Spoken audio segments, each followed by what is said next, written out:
자, 그러면 여러분 2차 시 수업 시작하도록 하겠습니다.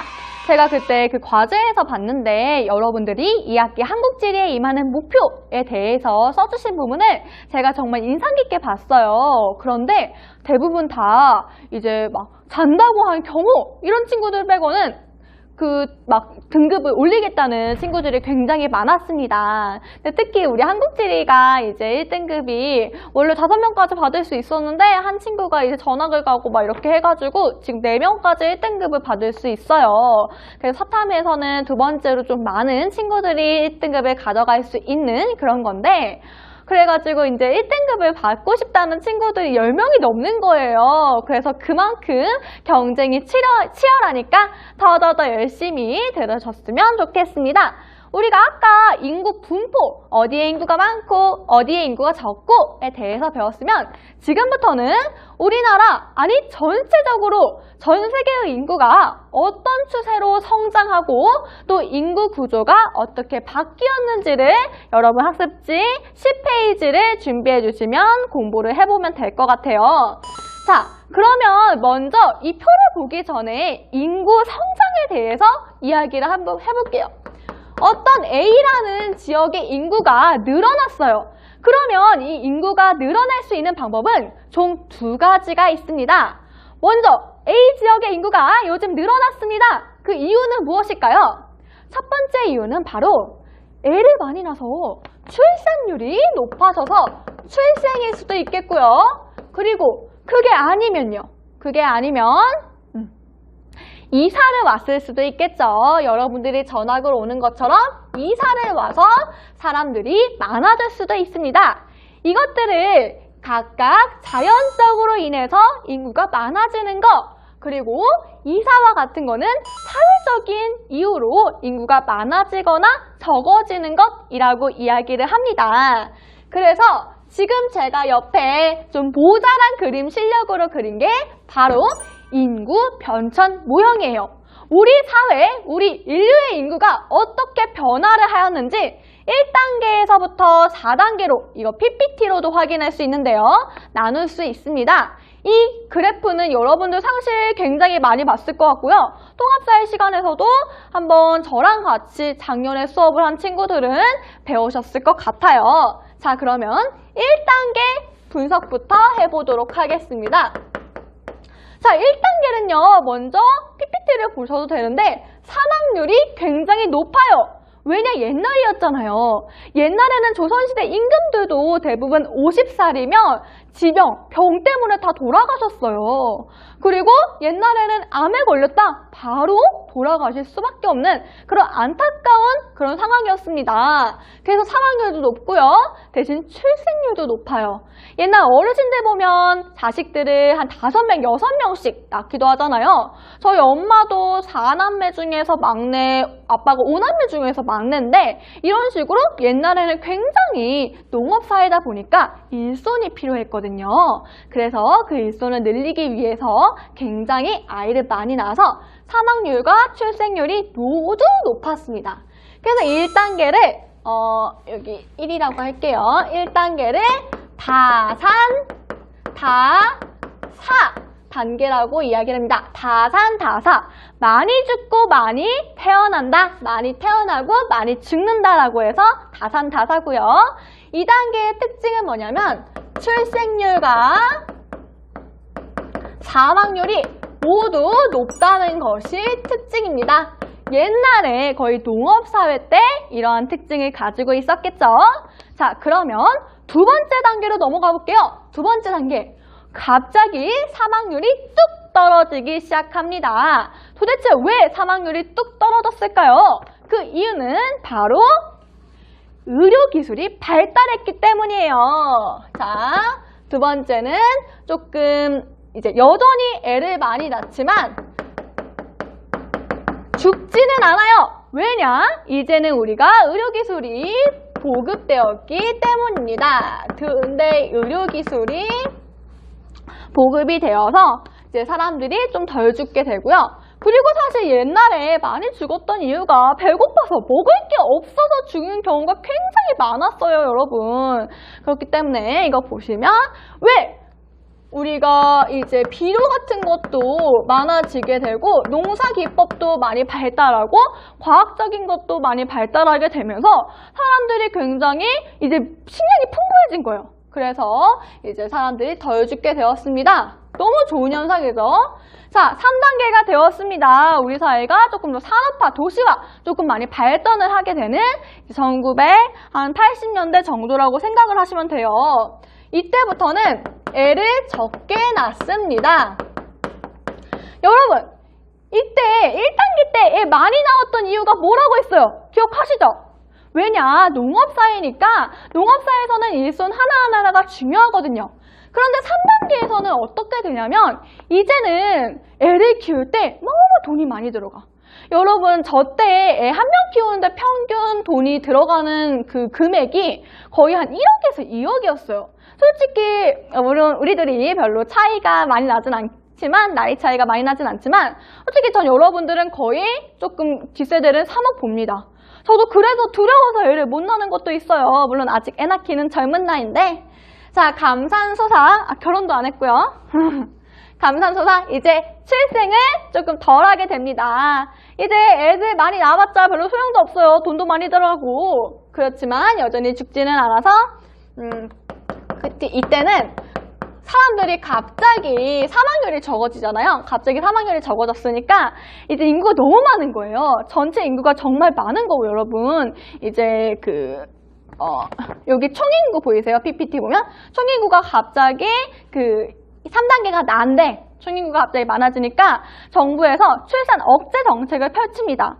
그래서 우리 프린트 보면 시기별 가족 계획 표가 있어요. 1990년대, 80년대 보면 하나씩만 낳아도 3천리는 초만원. 그러니까 애를 많이 낳지 말고 한 명만 낳아라. 1980년대 때는 그랬던 거죠. 그래서 감산소사 출산 억제 정책을 펼쳤다는 거 생각해 주시고요. 그 다음에 4단계. 드디어 최근 올해 요즘으로 넘어왔습니다. 4단계는요. 소사. 애도 안 낳고요. 사망률도 굉장히 떨어졌습니다. 소사 적어주시면 되겠습니다. 그래서 옛날에는 출산 억제 정책을 펼쳤지만 요즘에는 애를 안 낳는데 너무 사망률이 떨어지니까 고령화가 너무 심한 거예요. 그래서 제발 좀 애를 낳아줘. 우리 저출산 제발 좀 극복을 하자라는 출산 장려 정책을 펼칩니다. 이 출산 장려 정책을 펼치려고 정부에서 진짜 돈을 많이 쓰고 있어요. 그런데 애를 그래도 낳기가 두려워요. 왜냐면 돈이 너무 많이 들어가니까. 그리고 이제 우리나라가 합계 출산율이 최저가 됩니다. 합계 출산율이냐 뭐냐 밑에 보시면 여성이 한 일생을 살아가는데 애를 몇 명을 낳는가라는 거를 이제 통계로 나타낸 거예요. 그게 합계 출산율입니다. 그것도 굉장히 낮아지고 있고요. 우리나라 그 인구의 그런 고령화 현상이 요즘 너무 심각해지고 있는 상태입니다. 자, 이게 최신의 우리나라 합계 출산율이었어요. 여성 1인이 평생 살아가면서 애를 한 명도 낳지 않는다. 0.8까지 좀 떨어지고 있고요. 0.92입니다. 다른 나라들은 이렇게 높아요. 3.11인 나라도 있죠. 이스라엘 같은 경우는. 그래서 OECD 국가, 소위 좀 말하는 경제적으로 좀 잘 산다라는 국가 중에서 합계 출산율이 1이 안 되는 국가는 거의 없다고 해요. 우리나라를 제외하고. 그래서 헝가리 같은 경우가 요즘에 합계 출산이 정말 많이 늘었습니다. 그게 왜냐면 애를 3명 낳으면 2억인가 3억인가를 준대요. 그러니까 대출을 할 수 있게 해줘서 애를 3명 낳았습니다 라고 이야기를 하면 대출을 탕감해주는 그런 식으로 진행이 되고 있다고 합니다. 사실 그것도 괜찮은 것 같아요. 왜냐하면 우리가 출산 장려 정책에 정말 많은 돈을 쓰고 있거든요. 출산 장려 정책에. 그런데 그거를 생각해보면 그렇게 저한테 돈을 주면 좀 3명쯤 낳지 않을까라는 생각이 드네요. 항상 이런 얘기를 하면 동생은 결혼부터 하고 이런 생각을 하라고 이야기를 합니다. 자, 그래서 우리 합계 출산율 통계가 굉장히 저출산이 정말 심하다. 우리나라 2018년 기준으로 0.98이었다라는 거 확인할 수 있겠습니다. 다른 나라들은 정말 많이 낮지만. 자, 그러면 이제 우리 인구 성장 모형을 다 봤으니까요. 인구 구조로 넘어가 보도록 할게요. 인구 구조. 좀 재밌는 얘기를 많이 해주고 싶은데 우리가 너무 동영상 시간이 길면 여러분들이 너무 힘들어할까봐 그렇다고 막 맨날 이상한 썰만 풀면 안 되잖아요. 그래서 좀 말을 빠르게 하는 경향이 있습니다. 우리나라의 인구 구조를 한번 볼게요. 인구 구조라는 거는 이제 남녀가 어느 정도로 많은지 혹은 20대가 어느 정도로 많은지 그런 것들을 인구 구조라고 이야기를 합니다. 그래서 이거 PPT에 보시면 성별, 연령층별 인구 구조를 연령층별 이제 한눈에 파악할 수 있는 이런 구조를 제가 맨날 설명하면 뭐예요? 야 얘들아 우리나라의 유소년 인구는 몇 %야? 청장년층 인구는 몇 %지? 이렇게 이야기하면 아 또 뭐래 이렇게 생각할 거 아니에요? 그래서 이런 식으로 인구 피라미드라는 거를 통해서 인구 구조를 나타냅니다. 자 그러면 인구 구조 이거 프린트 한번 채워볼게요. 우리 인구 구조 연령별 인구 구조를 이야기를 할 때 나이대에 따라서 부르는 용어가 다릅니다. 먼저 0세에서 14세를 뭐라고 이야기를 하냐면요. 유소년층, 유아기, 소년기라고 해서 유소년층이라고 이야기를 해요. 이거 적어주시고요. 그 다음에 15에서 우리 다 포함되네요? 아 대박! 저도 24세거든요 지금. 그래서 여기에 포함이 됩니다. 64세를 뭐라는 거야? 야, 여기까지가 청소년 기준이 24거든요. 말도 안 되죠. 저도 청소년이에요. 제주도에서 그래서 청소년 요금을 내요. 64세. 15에서 64세까지를 청장년층이라고 이야기를 하네요. 그 다음에 65세가 넘어가면 이제부터는 노년층이라고 이야기를 합니다. 그래서 요즘에는 65세가 한창인데 너무 기준이 빠른 거 아니냐 70살로 올리자라는 이야기도 되고 있어요. 그래서 유소년, 청장년, 노년층 이야기 적어주시면 되겠습니다. 그래서 우리나라 같은 경우는 이 청장년층이 굉장히 줄어들고 있어요. 그리고 노년층이 증가하고 있죠. 유소년층이 줄어들고 있고 노년층이 증가하고 있어요. 자, 그런데 이제 프린트를 보시면요. 유소년층과 청년층 있죠. 유소년층과 청장년층은요. 도시에서 비율이 높습니다. 그러니까 도시를 보면요. 유소년이랑 청장년층이 많아요. 그리고 노년층은 촌역에서 청년 비율이 굉장히 많습니다. 그래서 이런 것들 확인해 주시면 되겠습니다. 프린트 다 채울 수 있겠죠? 이거 또 안 먹을까? 이거 누르고 있는데 안 먹네요. 그냥 안 먹는다. 자, 이게 인구 피라미드고요. 여기 파란색이 남자, 빨간색이 여자. 그래서 밑에 유소년층, 청장년층, 노년층으로 표현할 수 있다라는 거 확인해 주시면 되겠습니다. 근데 이제 우리나라의 그 인구가 어떻게 변화하고 있냐면 점점점 고령화가 돼요. 그래서 인구 피라미드에서 아랫부분이 뚱뚱하면 유소년층이 많다는 건데 점점 시간이 지날수록 여기 청장년층, 노년층이 증가하고 있는 그래프입니다.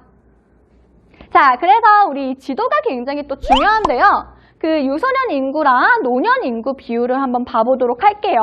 유소년 인구 지도를 한번 볼게요.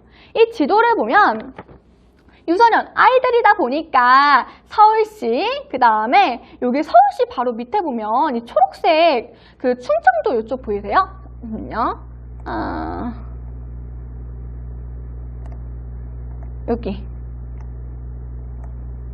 여기 지금 빨간색으로 제가 이렇게 낙서를 해놨는데 이쪽 부분이 지금 새롭게 떠오르고 있는 세종시예요. 세종시 집값 요즘 굉장히 많이 오르고 있잖아요. 이 세종시에도 그 공직자, 그러니까 공무원들이 굉장히 많이 살고 계세요.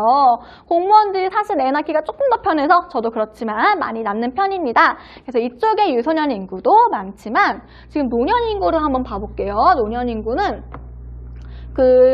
도시가 아니라 이렇게 굉장히 시골 쪽, 경북 이쪽 시골에서 굉장히 많은 거 확인할 수 있어요.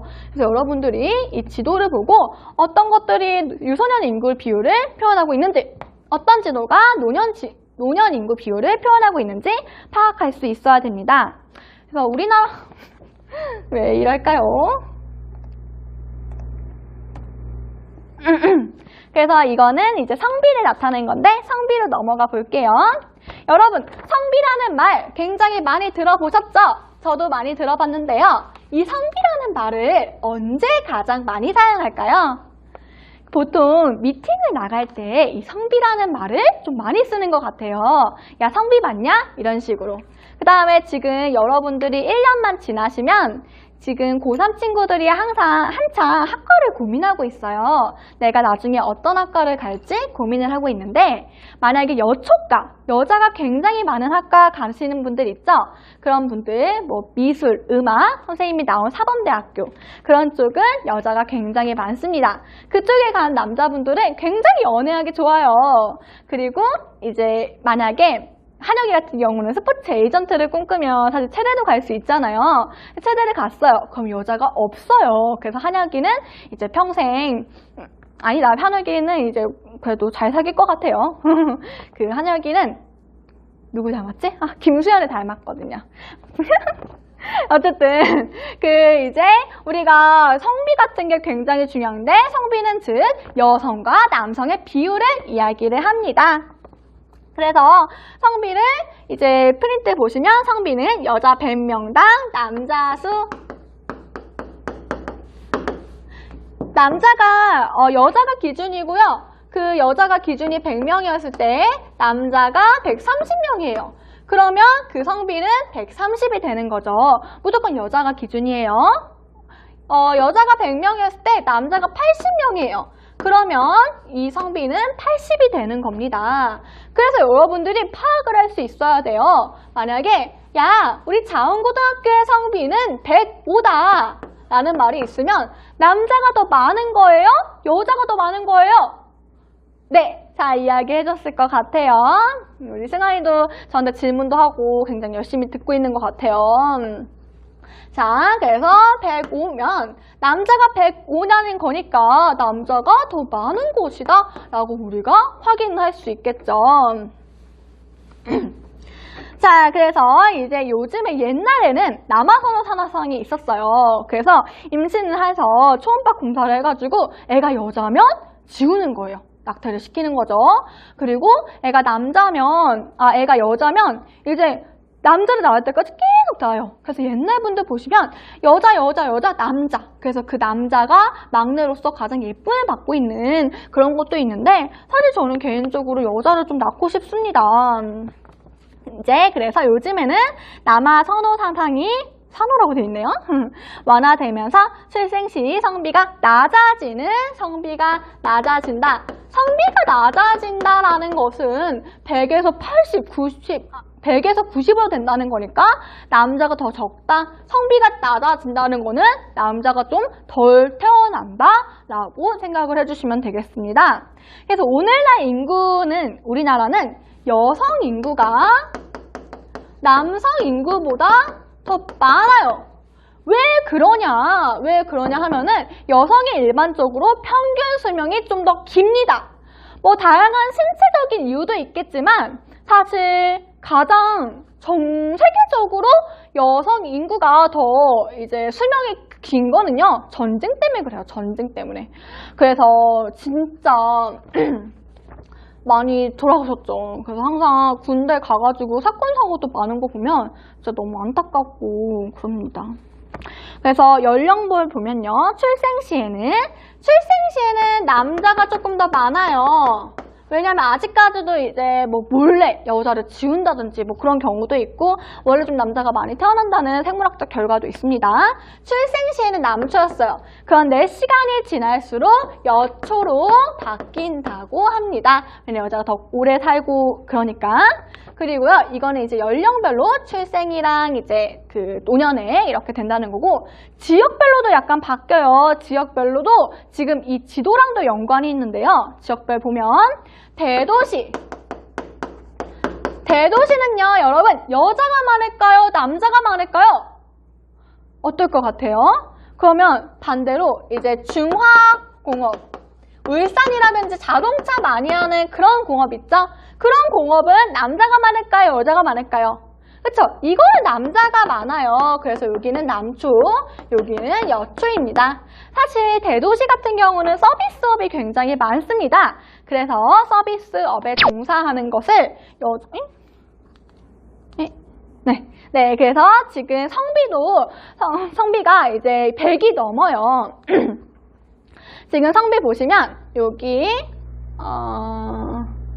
이쪽 여기 빨간 거 보이세요? 이 빨간 거가 이제 남성분들이 굉장히 많이 110 이상이면 여성이 100명일 때 남자가 110 이상이라는 거잖아요. 왜 여기 남자분들이 많이 계실까요? 네, 군대에서 열심히 DMZ 지역을 지키고 계시기 때문입니다. 그래서 여기 부분도 이제 남성분들 많이 계시고요. 그런데 지금 95 미만 쪽이 서울 쪽 보면요. 노란색이에요. 95에서 100이라는 거죠.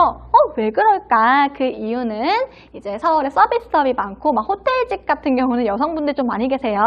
서비스업. 저도 카페에서 알바해보는 게 꿈이었는데.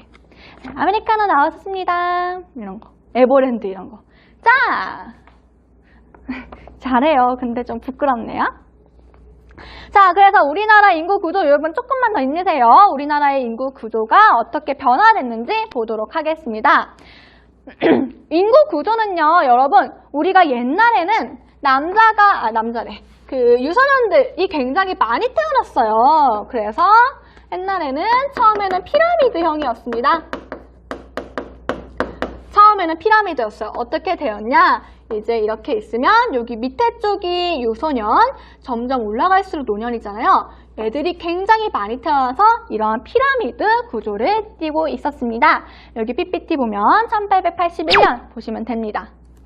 그래서 점점 우리나라는 이제 선진국 쪽으로 이렇게 왼쪽에서 오른쪽으로 가고 있는 현상 여러분들이 확인할 수 있을 텐데요.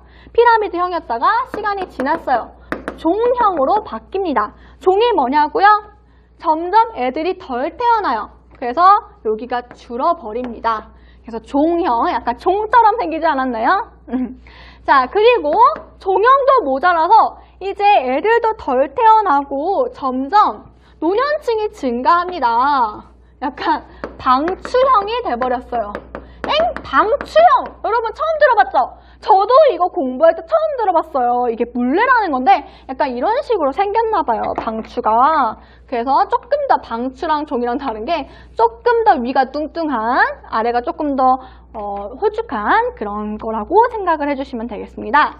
그래서 1960년대 이전에는 이제 사람들이 굉장히 많이 태어나고 피라미드 많이 태어나고 또 노년층이 굉장히 적으니까 피라미드형 인구 구조였고요.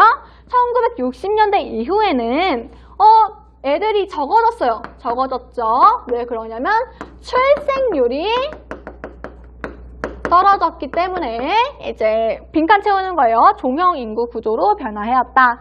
근데 최근에는 어떤 현상이 있어요, 여러분? 지읒, 시읒. 저출산 현상이 있죠? 저출산 좀 이쁘게 쓸게요. 항상 필기를 좀 예쁘게 하고 싶은데 제 마음대로 안 되네요. 저출산 현상이 심화가 되면서 사람들이 굉장히 애를 낳다 보니까 자연스럽게 유소년층 인구도 줄어드는 그런 방추형 인구 구조를 점점 보이고 있습니다. 자, 그래서 우리가 점점 어떻게 되고요? 이런 식으로 피라미드 종 방추형 확인해 주시고요. 자, 이제 우리 거의 다 끝났어요. 조금만 힘을 내주시면 되는데요.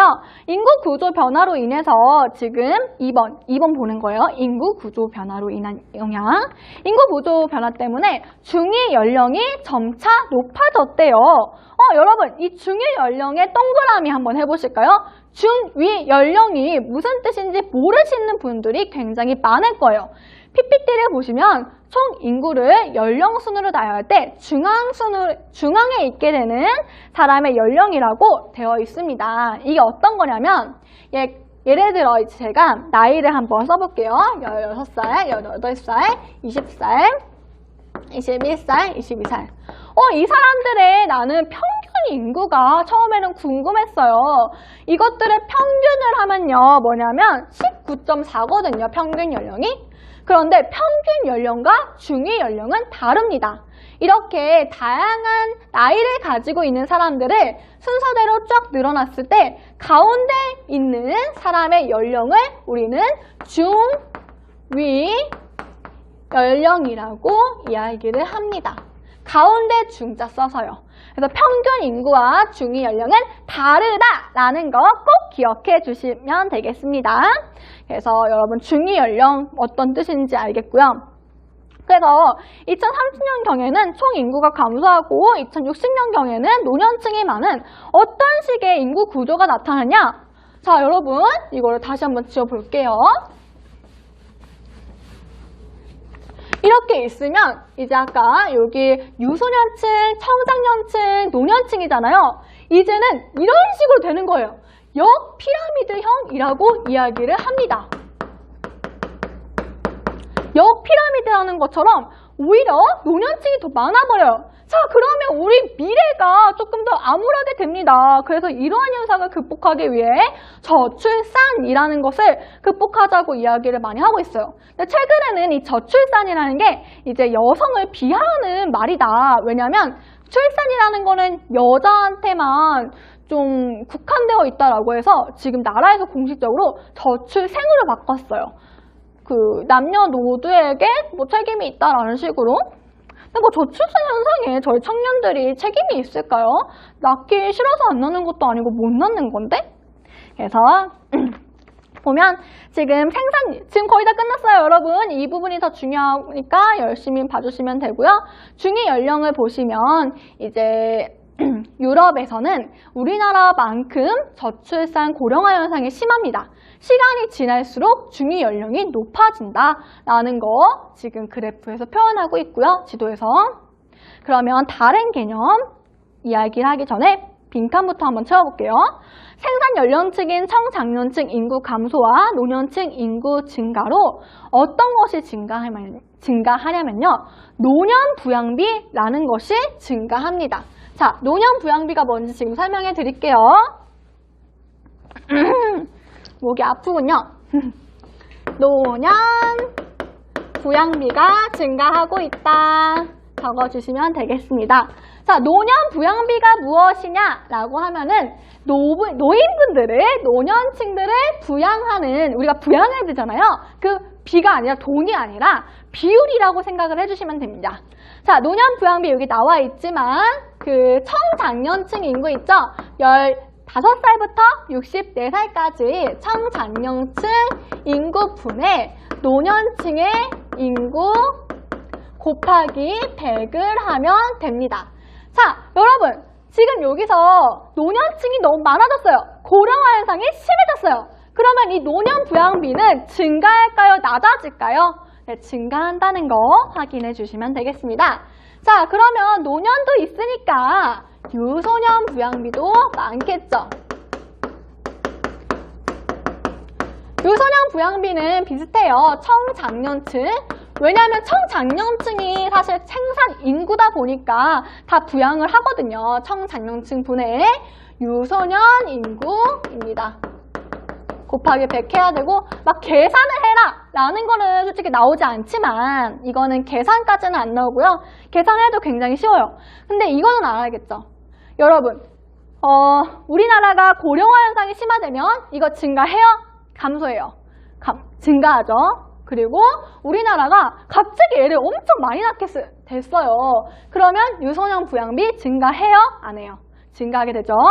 자, 그래서 이런 노년 부양비, 유소년 부양비. 보통은 개발도상국은 이게 유소년 부양비가 좀 더 많고요. 선진국은 노년 부양비가 더 많습니다. 그래서 노년 부양비와 유소년 부양비를 합쳐서 우리는 총 부양비라고 이야기를 합니다. 그래서 이런 정리해야 될 개념, 청장년층의 비율이 적을수록, 분모가 적어질수록 총 부양비는 커지죠. 그러면 사회가 힘들어지는 거예요. 청장년층의 비율이 많을수록 총 부양비는 작겠다. 이거는 우리 수학적 하면 이게 수학은 아닌데 이게 진짜 간단한 개념이에요. 이해가 안 가면 저한테 오시면 되는데 이게 분모 분자가 있어서 좀 당황스럽지만 그냥 노인분들이 많이 계신다 하면은 노령 부양비가 크다라고 생각해 주셔도 될 것 같습니다. 노령 부양비가 점점 증가하고 있다. 반면 애를 안 낳기 때문에 유소년 부양비는 줄어들고 있다 정도 생각해 주시면 될 것 같아요. 자, 이거는 뭐 다음 시간에 배울 거고요. 자, 그럼 여러분 끝났어요. 이제 다 끝났고 너무 좀 길어가지고 힘드셨을 것 같은데 용어 팁 볼게요. 용어 팁. 이거 다 끝났다. 자, 피라미드, 종형, 방추형 같은 우리 이제 개념을 배웠었잖아요. 그래서 이제 이런 것들이 각각 어떻게 생겼는지 이런 모양을 가진 인구 구조는 어떤 특징이 있는지 첫 번째 피라미드고요. 두 번째 종형이고요.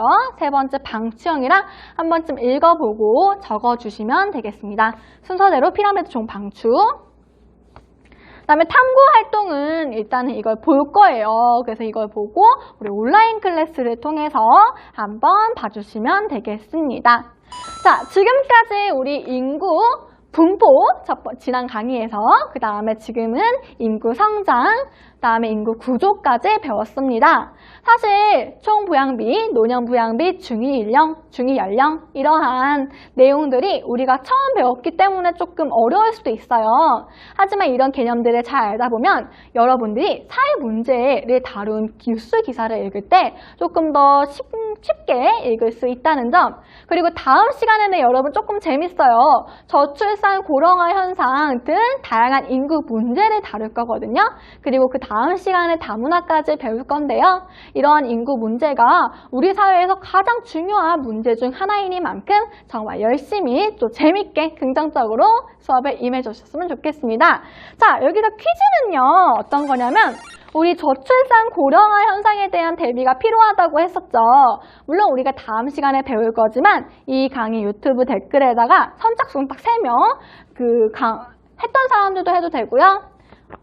제가 유튜브 영상을 올리는 즉시 해도 됩니다. 저출산 고령화 현상을 해결할 수 있는 방법, 여러분들의 생각을 정말 간단하게 써주시면 될 것 같아요. 그리고 이렇게 적극적으로 참여해주는 친구들은 제가 기억해놨다가 생활기록부 기재에도 참고하도록 하겠습니다. 자, 그럼 여러분 너무 수고 많으셨고요. 우리 온라인 과제는 솔직히 여러분 10분이면 다 끝내자. 그걸로 넘어가 주실게요. 그럼 고생 많으셨습니다. 안녕. 이거는 뭐 그냥 한번 봐보세요. 이것도 이거 끝낸다고 했는데. 자, 안녕.